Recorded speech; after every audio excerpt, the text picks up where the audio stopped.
अब पृथ्वी का आया गंधवत्वं पृथिव्याः लक्षणम्। तत्र गंधवती पृथ्वी तरसंज्ञा का पदकृत पढ़ा रहा हूँ। तत्र गंधवती पृथ्वी, गंधवत्वं पृथिव्याः लक्षणम्। गंधवत्व क्या है? पृथ्वी का लक्षण। तदेव ही लक्षण का भैया लक्षण किसको कहते हैं? तो देखिए 3 दोष होते हैं, अव्याप्ति, अतिव्याप्ति और असंभव। इन तीनों दोषों से जो शून्य होता है वही क्या होता है? लक्षण होता है। दोषत्रय शून्यत्वम लक्षणत्वम, समझे कि नहीं? दोषत्रय से जो शून्य हो वही क्या है? लक्षण। जिसमें क्या ना हो? अतिव्याप्ति ना हो, अव्याप्ति ना हो और असंभव ना हो, वही क्या होता है? लक्षण होता है। समझे कि नहीं? उसी चीज को देखिए लिख रहा है कि तदेव ही लक्षणम, वही लक्षण होता है। यद जो अव्याप्ति, अतिव्याप्ति, असंभव रूप दोषत्रय शून्यम, जो अतिव्याप्ति, अव्याप्ति, असंभव रूप दोषत्रय से शून्य होता है। जैसे उदाहरण दे रहे हैं, यथा गोह शासनादिमत्वम। कहा जैसे गो का लक्षण क्या है? शासनादिमत्वम गोह लक्षणम। गो का लक्षण क्या है?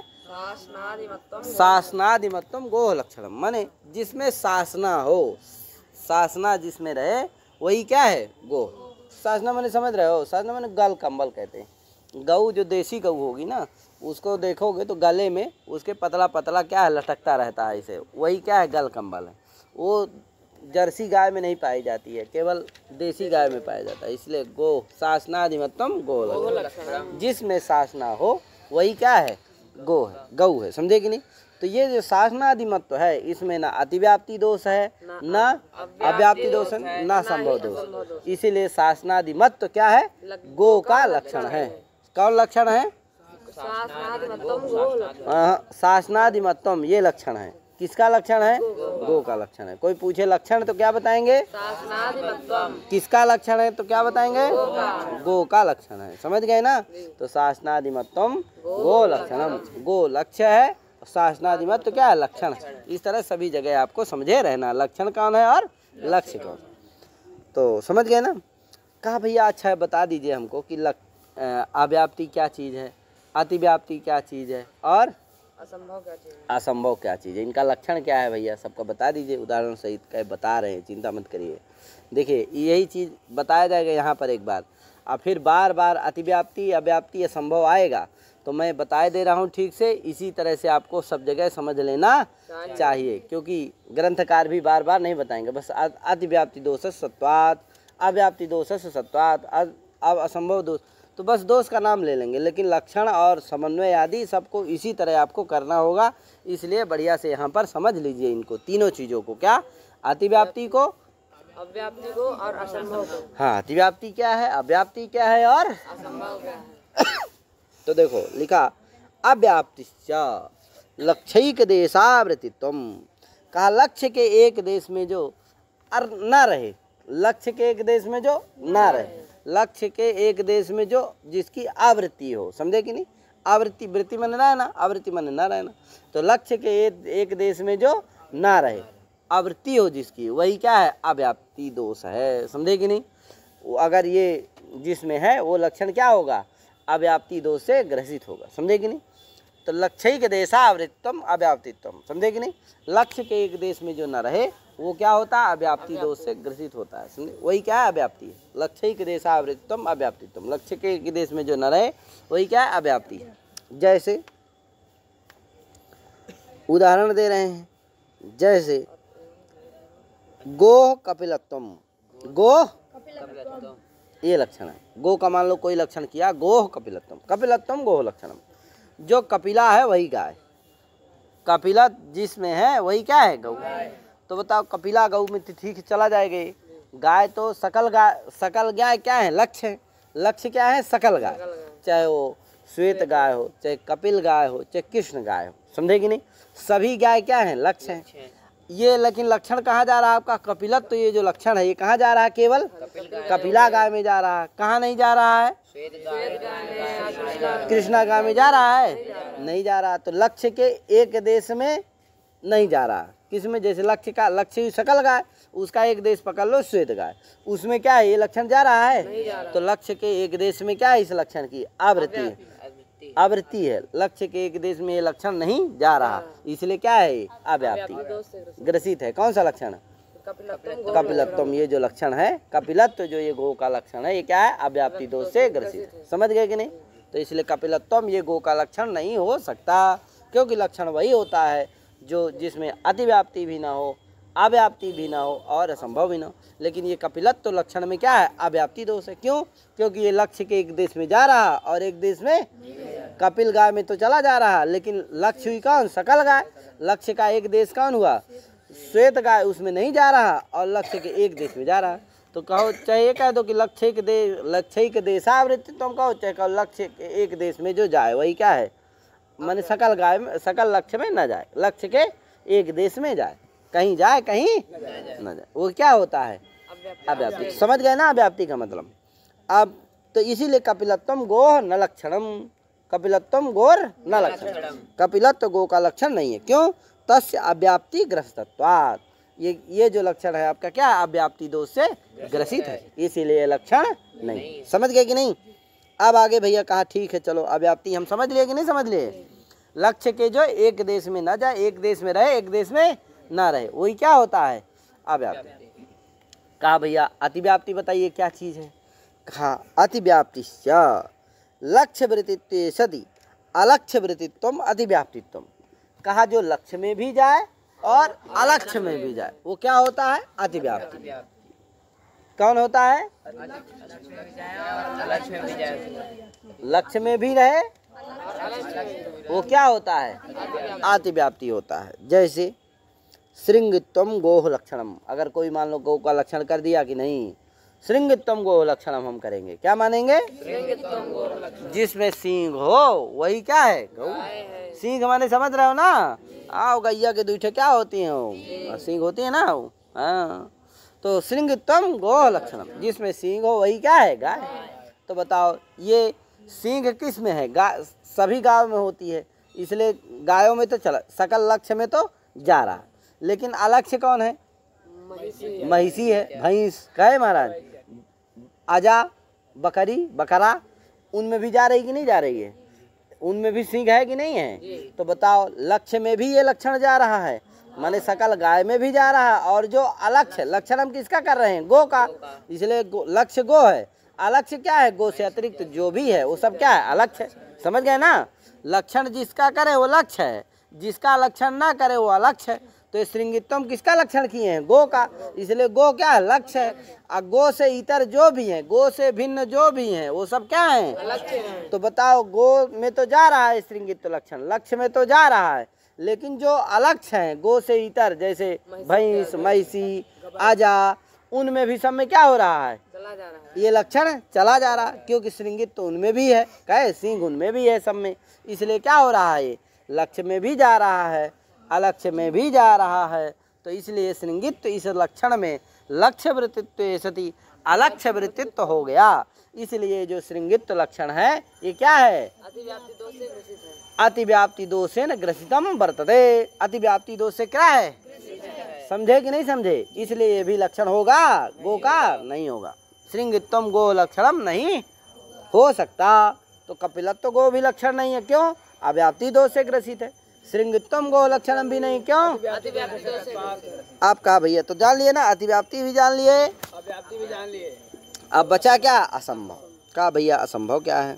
तो इसीलिए लिखा अतिव्याप्ति लक्ष्य वृत्तित्व सति अलक्ष्य वृत्तित्वम अतएव गोर न श्रृंगित्वम लक्षणम तस्यातिव्याप्ति ग्रस्तत्वात्। है कि नहीं?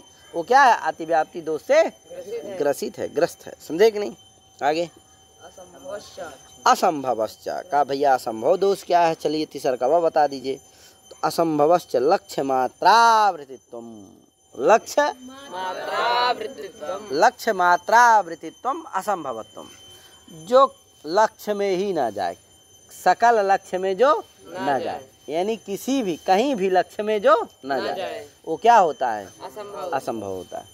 किसी भी लक्ष्य में न जाए, लक्ष्य में जावे ही न करे, पूरे सकल लक्ष्य में जो न, लक्ष्य मात्र माने सकल लक्ष्य में जो न जाए वो क्या होता है?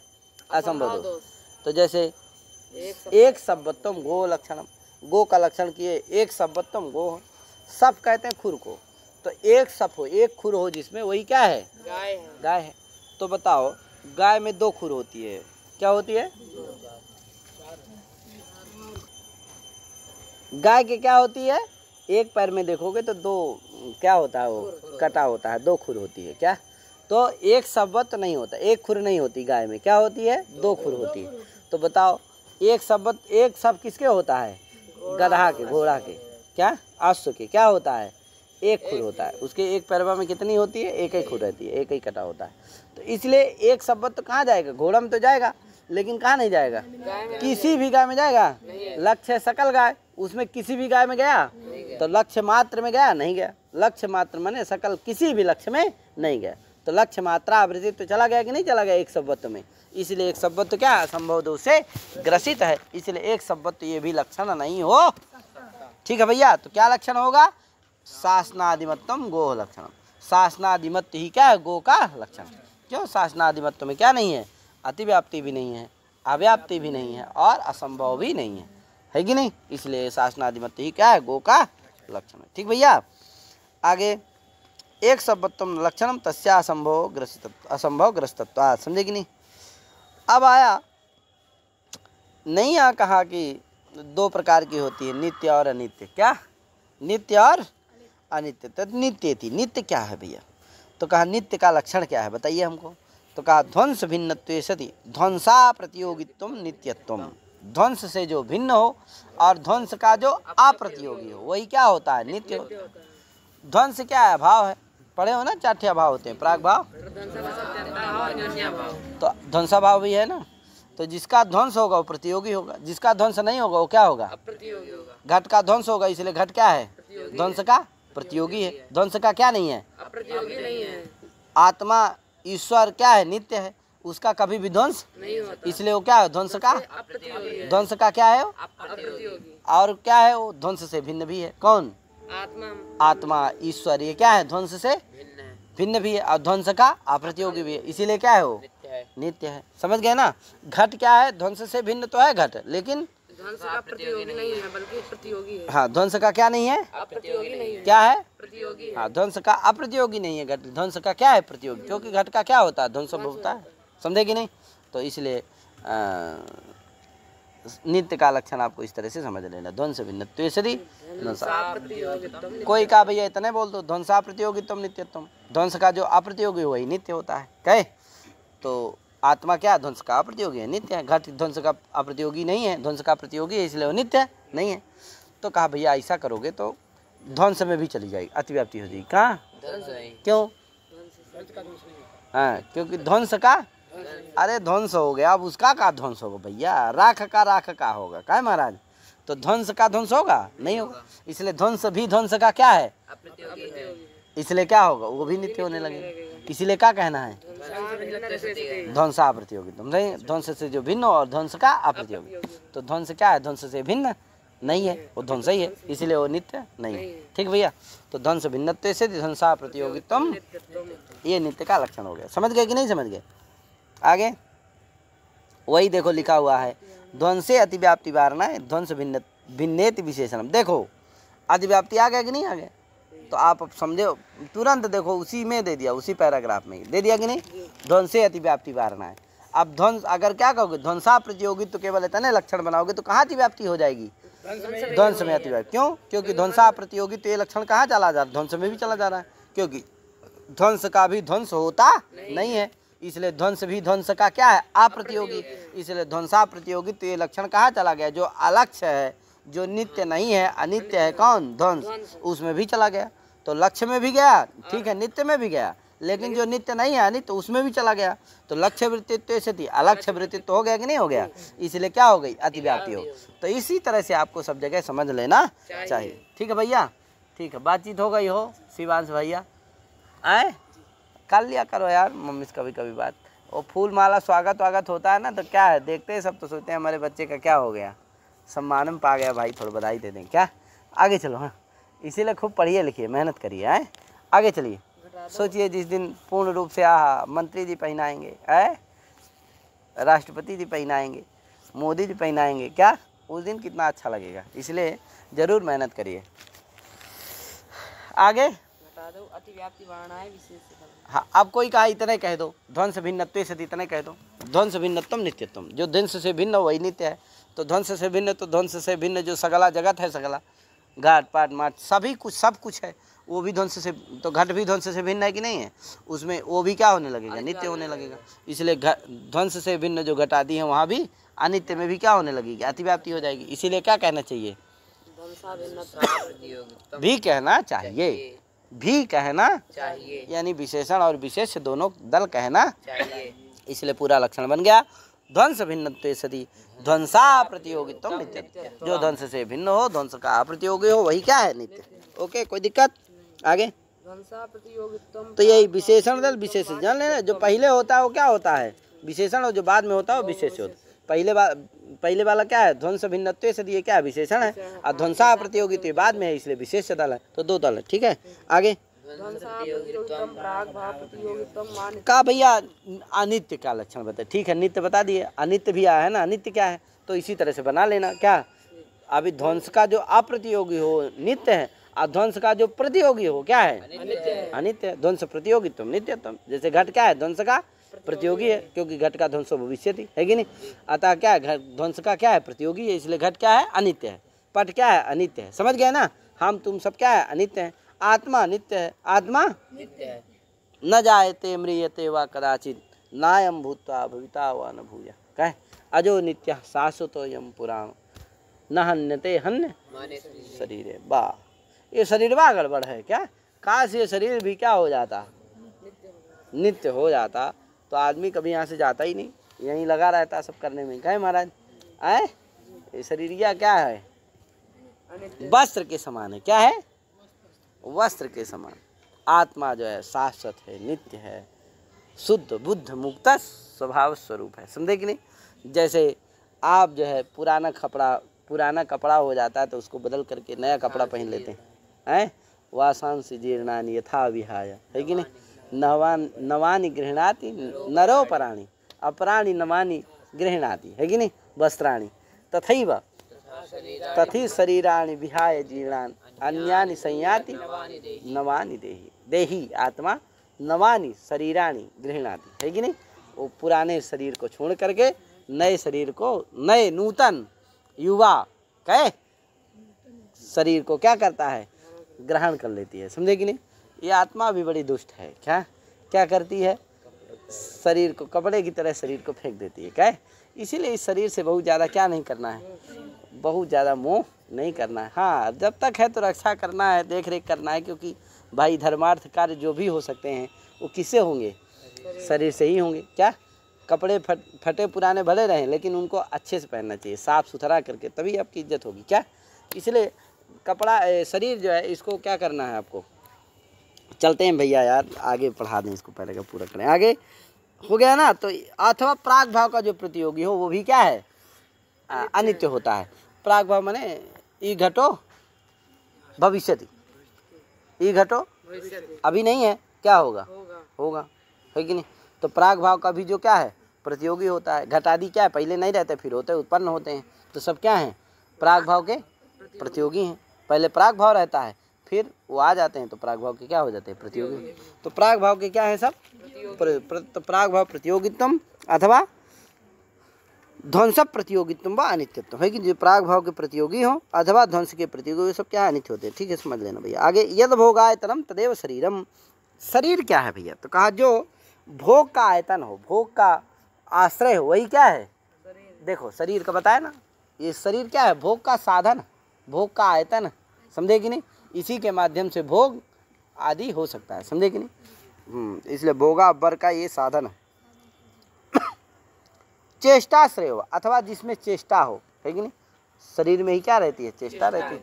तो चेष्टाश्रयत्वम शरीरस्य लक्षणम अथवा भोग साधनत्वम भोगायतनत्वम व शरीरस्य लक्षणम। ये शरीर का लक्षण याद रखना। इंद्रियमिति कहा, इंद्री चक्षुर इंद्रिय है ना इसकी, पृथ्वी की, ये घ्राण इंद्रिय है। हाँ, गंध रहता है, गंध का ग्रहण किसे होता है, घ्राण से, इसलिए घ्राण इंद्रिय। चलो, तो चक का इंद्री, घ्राण इंद्रिय का क्या लक्षण है, गंध ग्राहकत्व सति इंद्रियत्वम, घ्राण इंद्रिय से लक्षणम।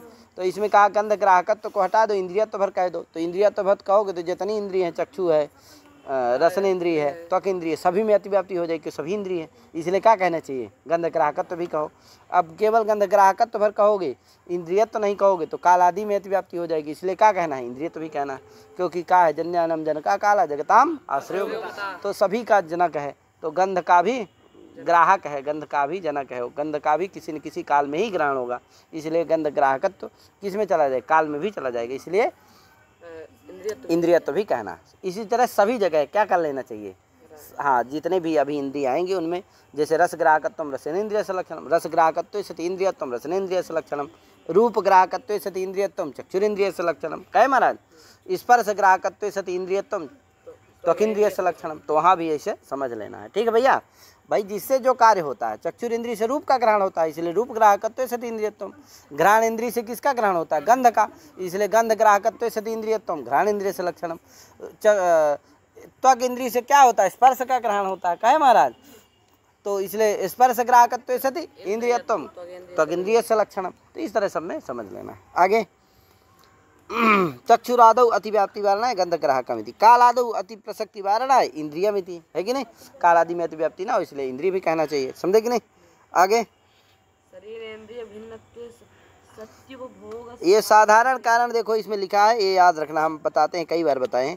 ईशस तद ज्ञान यत्नेच्छा कालो दृष्टम दिगेवचा प्राग भाव प्रतिबंधका भाव कार्य साधारणा स्मृता, प्राग भाव प्रतिबंधका भाव कार्य साधारण स्मृता। ये कार्य में किसी भी कार्य में ये साधारण कारण होते हैं, समझे कि नहीं। किसी भी कार्य, कोई भी कार्य करो, कार्य के प्रति ये कारण होते हैं। कोई भी कार्य करो, पढ़ो लिखो खाओ पियो, ये सब कारण होते हैं। ईश माने ईश्वर, तद ज्ञान ईश्वर का ज्ञान, यत्न इच्छा कृति, ये सब समझे। काल अदृष्ट पुण्य दिग दिशा रहेगी ही कुछ न कुछ, प्राग भाव रहेगा, प्रतिबंधक रहेगा, प्रतिबंधक का अभाव, समझे। प्रतिबंधक होगा तो कार्य नहीं होगा, प्रतिबंधक का भाव भी अपेक्षित होता है, समझे कि नहीं। ये सभी कार्य के प्रति साधारण कारण होते हैं। आगे विषय थी शरीर इंद्रिय भिन्नत्वे सति उपभोग साधनत्व, विषय का जो विषय का लक्षण क्या है, कहा जो शरीर इंद्रिय से भिन्न हो और उपभोग का साधन हो, है कि नहीं। जैसे तालाब, नदी, ये सब क्या है, घर मकान, ये क्या है, सब शरीर भी नहीं है और इंद्रिय भी नहीं है और उपभोग के साधन है, इनसे उपभोग किया जाता है, समझे कि नहीं। तो शरीर इंद्रिय से भिन्न है, यद्यपि शरीर भी उपभोग का साधन है, इंद्रिय भी क्या है कि नहीं। इंद्रिय से आप रस का ग्रहण करते हैं तो आनंद ही न ले रहे हो महाराज, उपभोग ही तो कर रहे हो, क्या है महाराज। तो शरीर इंद्रिय ये सब क्या है, उपभोग के साधन। इसीलिए कहा कि भैया शरीर से भी भिन्न हो, इंद्रिय से भी भिन्न हो और उपभोग का साधन हो, तो कौन है वो, विषय। तीन ही है उपभोग के साधन, शरीर है, इंद्रिय है और विषय। तो शरीर इंद्रिय से जो भिन्न हो और उपभोग का साधन हो वही क्या है, समझ गए कि नहीं। आगे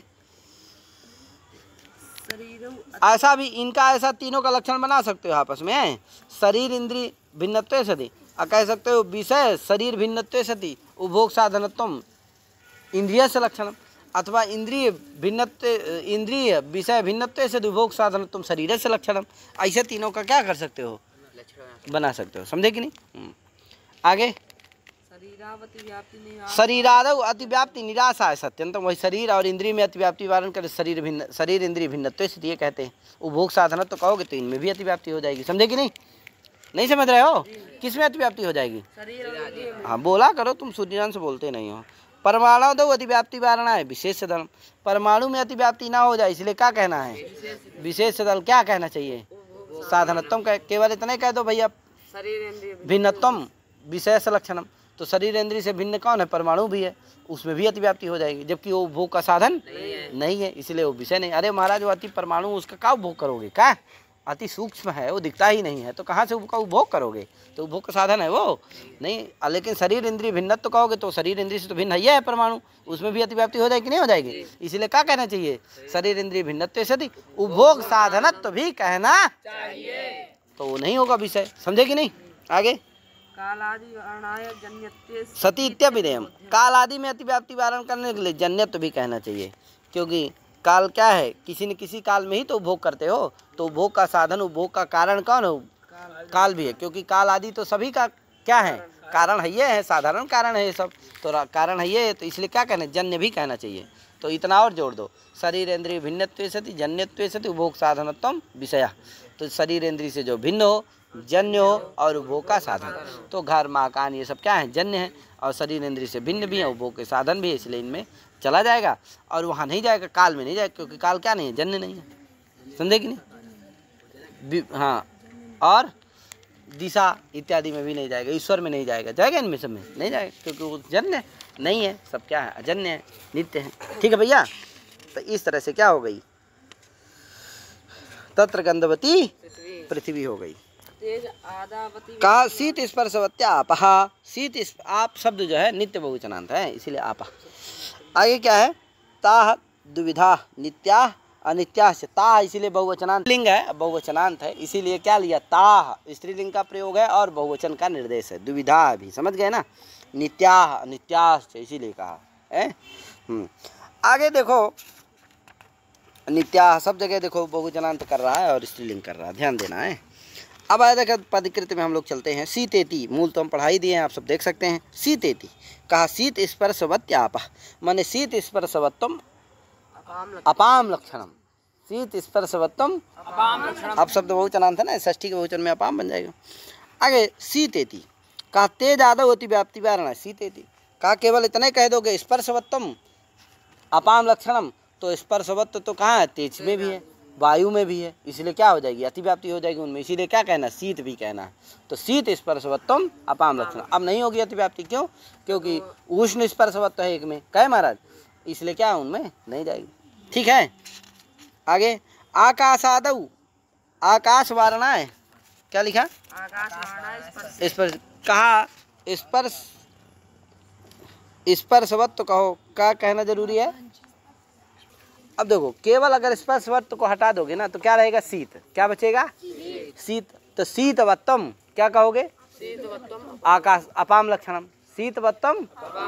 तो शीत से क्या लिया जाए, तो शीत से शब्द भी लिया जा सकता है, क्या लिया जा सकता है, शब्द, शास्त्रीय शब्दा शब्द परा, लोके शब्दा अर्थ परा, तो शास्त्र है, शब्द से क्या लिया, शीत से क्या लिया जाएगा, शीत शब्द, शब्द कहाँ रहता है, शब्द कहाँ रहता है, आकाश में रहता है, शब्दवत्तम आकाश से लक्षणम, क्या यार, शब्द कहाँ रहता है, आकाश में, तो शीत शब्दवत्त तो कहाँ चला जाएगा, तो आकाश भी क्या हो जाएगा, आकाश में अतिव्याप्ति हो जाएगी कि नहीं हो जाएगी, इसीलिए क्या कहना चाहिए, शीत स्पर्शवत्तम, क्या कहा, शीत शब्दवत्त नहीं, शीत स्पर्शवत्तम, कहा शीत शब्द वाला नहीं, शीत स्पर्श वाला महाराज, क्या जिसमें ठंडा स्पर्श हो, वो है क्या, जल, तो वो कहाँ जाएगा, केवल जल में ही जाएगा, दूसरी जगह नहीं जाएगा। हाँ, तो शीत स्पर्शवत्तम अपाम लक्षणम, ये कहना चाहिए। ठीक भैया, कालादौ अति प्रसक्ति वारणा है, समय संबंधे नहीं इति पदम देम, कहा अगर केवल इतने कहोगे शीत स्पर्शवत्तम अपाम लक्षणम, तो शीत स्पर्श बताए हम कि किसी न किसी काल में ही होगा, है कि नहीं, तो काल तो राबई करेगा, तो सभी का आश्रय जब काल है तो शीत स्पर्श का भी आश्रय काल है, जितने भी पदार्थ हैं सभी, जन्यानम जन का काला जगताम आश्रयो, संपूर्ण जगत का आश्रय काल है, तो शीत स्पर्श का भी आश्रय है कि नहीं है, तो शीत स्पर्शवत्त कहाँ चला जाएगा, काल में भी चला जाएगा, ठीक है, वहाँ तो जाएगा ही, कहाँ जल में, लेकिन कहाँ चला जाएगा, काल में भी, तो क्या हो जाएगी, इसीलिए क्या करना चाहिए, समवाय संबंधेन भी कहना चाहिए, तो लक्षण बन जाएगा समवाय संबंधेन शीत स्पर्शवत्तम अपाम लक्षणम, या शीत समवाय संबंधेन शीत स्पर्शवत्तम जलस्य लक्षणम, समवाय संबंध से जो शीत स्पर्श वाला हो वही क्या है, जल है, तो काल जो है कालिक संबंध से शीत स्पर्श वाला है, समझे कि नहीं, काल में कोई भी कालिक संबंध से रहता है। ठीक भैया, तो काल किस संबंध से आश्रय है शीत स्पर्श का, कालिक संबंध, समवाय संबंध से, समवाय संबंध से शीत स्पर्श का आश्रय कौन है, शीत स्पर्श का आश्रय कौन है, शीत स्पर्शवत्त कौन है, जल, इसलिए जल में ही केवल लक्षण जाएगा, दूसरी जगह नहीं जाएगा, तो शीत स्पर्शवत्त समवाय संबंधेन शीत स्पर्शवत्तम जलस्य लक्षणम अपाम लक्षणम, ऐसा बोल सकते हो। ठीक है भैया, इंद्रियमिति त्वगादौ इति व्याप्ति वारण रसग्राहकमिति, रसग्राहकत्वे सति रसग्राहकत्वे सति इंद्रियत्वम रसनेन्द्रिय से लक्षणम, पूर्वत यहाँ भी बना लेना, रसनेन्द्रिय रसनेन्द्रिय रस सन्निकर्षादौ अति व्याप्ति वारण इंद्रियमिति, रसना इंद्रिय सन्निकर्ष। अब देखो रस ग्राहकत्व तो कहाँ है भैया, तो कहा रसना इंद्री का जो सन्निकर्ष है उसमें भी रस ग्राहकत्व है। अरे जब तक रसगुल्ला को रसना इंद्री से सन्निकर्ष न कराओ, संयोग न कराओ, ले न जाओ, वहाँ पास में टच न कराओ तो रस का ग्रहण होगा। हाँ, तो रस ग्राहकत्व कहाँ है? सन्निकर्ष में भी है, समझे कि नहीं? रसना इंद्री और जो रस पदार्थ है क्या है, उन दोनों का जो सन्निकर्ष है उस सन्निकर्षवा में भी क्या है? रस ग्राहकत्व है, समझे कि नहीं? रस जनकत्व, रस ग्राहकत्व है, इसलिए रस कारणत्व है, इसलिए क्या हो गया? उसमें भी अतिव्याप्ति हो जाएगी। इसीलिए क्या कहना चाहिए? इंद्री कहना चाहिए। तो जो रस का ग्राहक हो और इंद्री हो वो कौन है? रसनेन्द्रिय ही है, इसलिए वहीं जाएगा, दूसरी जगह नहीं जाएगा। ठीक है भैया। हाँ, आगे इंद्रिय शरीरिति आदिना तडाग हिम करकादि नाम संग्रह, करकादि नाम हिम करकादि नाम संग्रह, हिम करक आदि का संग्रह कर लेना चाहिए। विषय से, विषय है ना, विषय सरित समुद्र आदि, तो आदि से किसका लेना ना? हिम माने बर्फ आदि को, और तडाग, और तडाग हिम करकादि नाम, यहाँ भी आदि आ गए, यहाँ भी आदि खोज लेना कि आदि से क्या लेंगे क्या। आगे उष्ण स्पर्शवत तेज का भैया, उष्ण स्पर्शवत्तम तेजसा लक्षणम क्या है? उष्ण स्पर्शवत्व जिसमें हो वही तेज है का भैया। उसी को देखो नीचे बताया, उष्णेति जलादो अतिव्याप्ति वारण, उष्णेति जलादि में अतिव्याप्ति वारण करने क्या करना चाहिए? उष्ण कहना चाहिए, नहीं तो स्पर्शवत्तम केवल कहोगे तो जल में भी अतिव्याप्ति हो जाएगी, क्योंकि वहाँ भी स्पर्शवत्व है। उष्ण कह दोगे तो जल में शीत है और तेज में उष्ण है, तो उष्ण स्पर्शवत्व कहाँ? केवल तेज ही में है, जलादि में है तो लक्षण नहीं जाएगा। ठीक है ना? यहाँ भी संवाद संबंध लगा देना काल आदि में अतिव्याप्ति वारण करने के लिए, समझे कि नहीं? उष्णेति कालादो प्रसंग वारणा संवाद संबंधे नीति पदम देयम, समझ लेना चाहिए। इंद्रियमिति घ्राणादो अतिव्याप्ति वारणा रूपग्राहकमिति है, केवल इंद्रियम कह दोगे तो कहाँ अतिव्याप्ति हो जाएगी? सभी इंद्रियों में चला जाएगा, घ्राणादि में अतिव्याप्ति हो जाएगी, इसीलिए क्या कहना चाहिए? रूपग्राहकत्व भी कहना चाहिए। कालादो अतिव्याप्ति निरसनाय इंद्रियमिति, कालादि में अतिव्याप्ति वारण करने के लिए क्या कहना चाहिए? हाँ, भेदादिति, भेदाद इति पदम प्रत्येकम अभिसंबद्धते, है कि नहीं? पुनस्त्रिविधम शरीर इंद्रिय विषय भेदात, तो भेदात है ना, द्वंद्वादो द्वंद्व मध्य द्वंद्वान्ते च, तो द्वंद्व के अंत में भेद शब्द श्रूयमाण है, इसलिए प्रत्येक के साथ संबंध होगा उसका, समझे कि नहीं? रूप शरीर भेदात, इंद्रिय भेदात, विषय भेदात, ऐसा अर्थ कर लेना, ठीक है भैया। और भौम दिव्य उदर्य आकर भेदात था ना, वो विषय चतुर्विधा, भौम दिव्य औदर्य आकरज के भेद से, है कि नहीं? सबको बताया, भौमम मन्यादिकम अमिंदनम दिव्यम विद्युदादि भुक्त से परिणाम हेतु रौदर्यम आकरजम सुवर्णादि, ये सब तेज बताया कि ये है।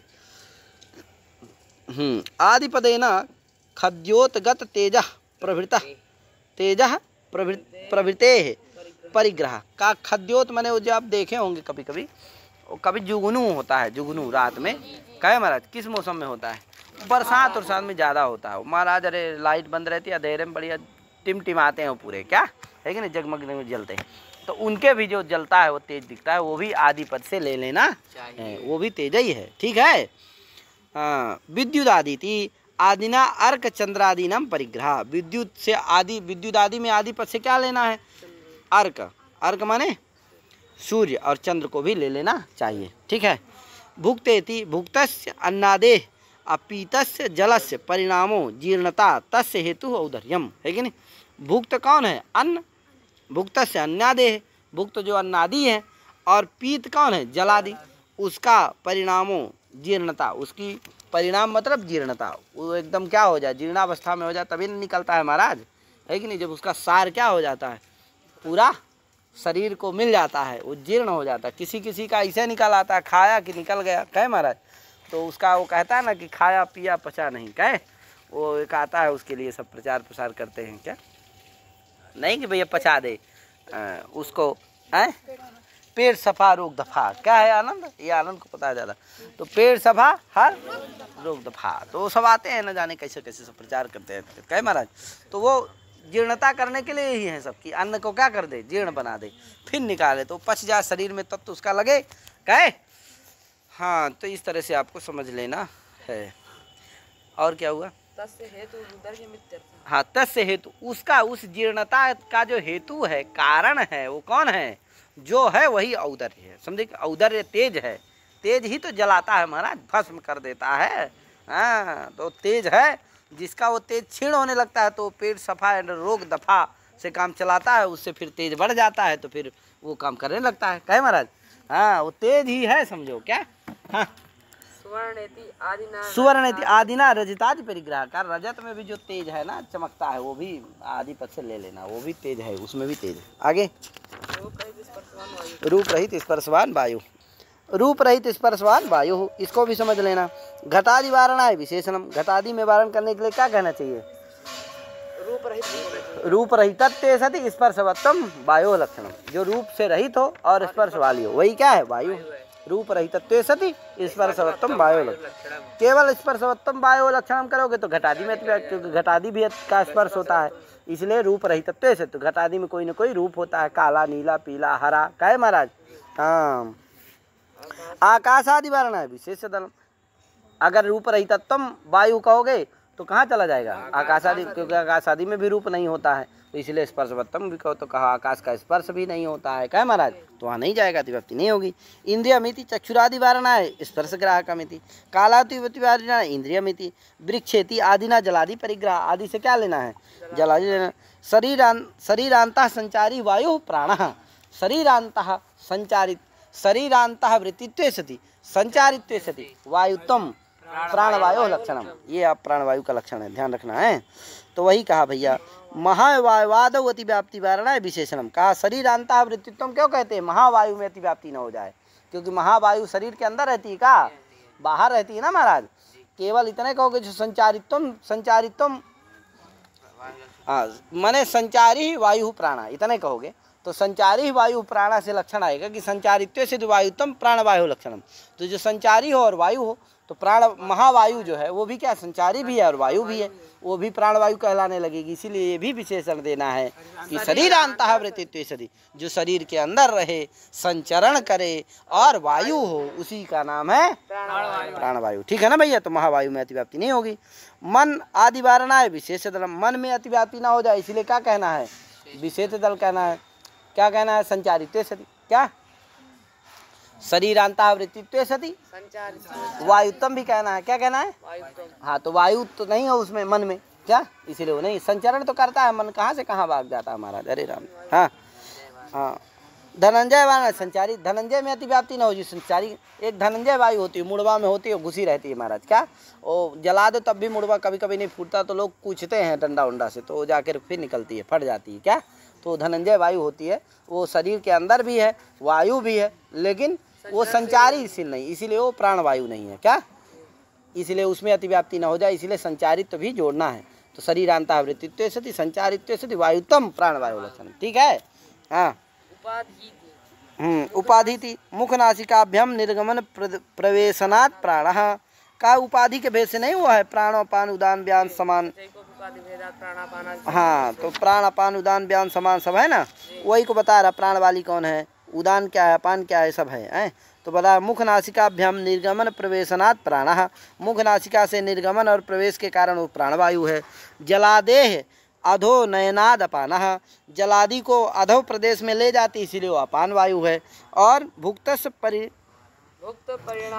परिणामाय जाठरानलस्य समुन्नयनात् समानः, भुक्त परिणाम के लिए, जीर्णता के लिए जठरानलस्य, जठरा रूप, जठराग्नि रूप, जठरानल माने जठराग्नि रूपस समुन्नयनात् समानः, है कि नहीं? जठराग्नि को समुन्नयन करती है, तभी ना वो क्या होगी?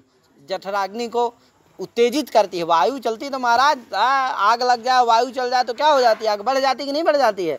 वैसे जठराग्नि है, थोड़ी सोती रहती है, तो वायुवा क्या कर देती है? उसको और थोड़ा उत्तेजित कर देती है, तो पूरा जठराग्नि अपने जोश में आ जाती है, फिर पूरे अन्न को क्या कर देती है? जला देती है। क्या? हाँ, तो वही कह रहा, भुक्त परिणामाय जठरानलस्य समुन्नयनात्, जठरानल को क्या कर देती है? समुन्नयन कर देती, बढ़ा देती है, इसीलिए समान वायु है। अन्नादे ऊर्ध्व नयनाद उदाना, अन्नादि को ऊर्ध्व नयन करते इसलिए उदान है। नाड़ी मुखेषु वितरणाद ब्यानः, नाड़ी मुखों में वो वितन कर देती है, उसको बांट देती है, इसलिए क्या है ब्यान है। इति क्रिया रूपोपाधि भेदात तथा विवृति, इसलिए क्रिया रूप उपाधि के भेद से उस वायु को प्राण अपान उदान समान ब्यान कहते हैं।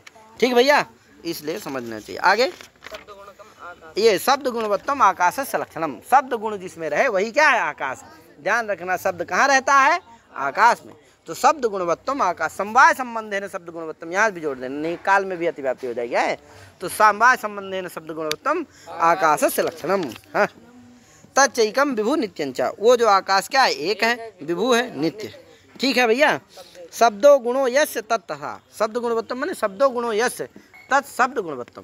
ठीक, असंभव वारणा है शब्द गुणित्युभयम, असंभव वारण करने के लिए शब्द गुणवत्त दोनों कहना चाहिए। केवल कहोगे शब्दवत्तम, केवल है कि नहीं, शब्द गुणवत्त, नहीं शब्द कहोगे तो शब्द कहाँ जाएगा, शब्द ही है। गुणा कहोगे गुणा कौन, गुणा ही है, इसलिए शब्द गुणवत्तम माने शब्द गुणा यस्य, बहुव्रीहि के द्वारा अन्य पदार्थ कौन आ जाता है आकाश।